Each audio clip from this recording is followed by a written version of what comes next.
అందరికీ నమస్కారం అండి. ఇప్పుడు పెళ్ళిళ్ళ సీజన్ అండి ఎక్కువ. ఈ పెళ్ళిళ్ళు జరుగుతూ ఉంటాయి కదా. ఈ పెళ్ళిళ్ళకి ఏం చేస్తారంటే వస్తువులు వేసుకుని బయటికి వెళ్తూ ఉంటారు, ఏదో కావాల్సిన వాళ్ళు కదా అని. అదొకటి. ఇంకొకటి ఏం చేస్తారంటే ప్రయాణంలో భయం అనేసి బ్యాగుల్లో పెట్టుకునో లేకపోతే పర్సల్లో పెట్టుకుంటారు. వాటి విషయాల్లో చాలా జాగ్రత్తలు తీసుకోవాలండి.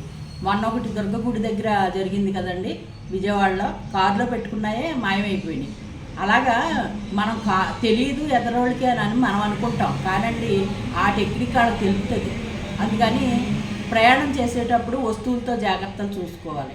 ఏ రకమైతే సేఫ్గా ఉంటాయో చూసుకోవాలి. వేసుకునేటప్పుడు కూడా చాలా జాగ్రత్తగా వేసుకోవాలి. గోల్డ్ రేట్ ఎప్పుడైతే పెరిగిపోయిందో దొంగతనాలు అప్పుడే మొదలవుతాయండి.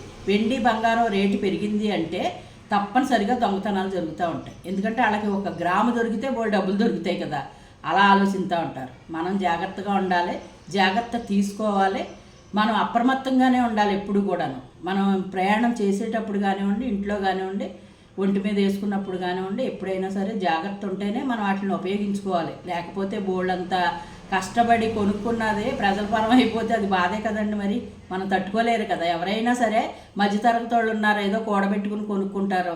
బాగా డబ్బున్న వాళ్ళు ఉంటారు, వాళ్ళైతే బ్యాంక్ లాకర్లో పెట్టుకోవాలి కూడా. సేఫ్టీ కదండి ఇది.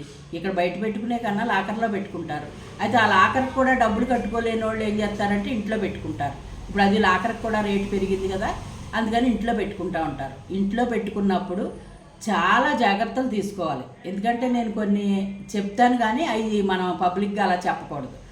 చాలా జాగ్రత్తలు తీసుకుంటే గొడవ లేకుండా ఉంటుంది. ఏమంటారు చెప్పండి? నిజమే కదా. ఈ వేసవికాలం పెళ్ళిళ్ళకి వెళ్ళేటప్పుడు బంగారాలు జాగ్రత్తగా చూసుకోండి.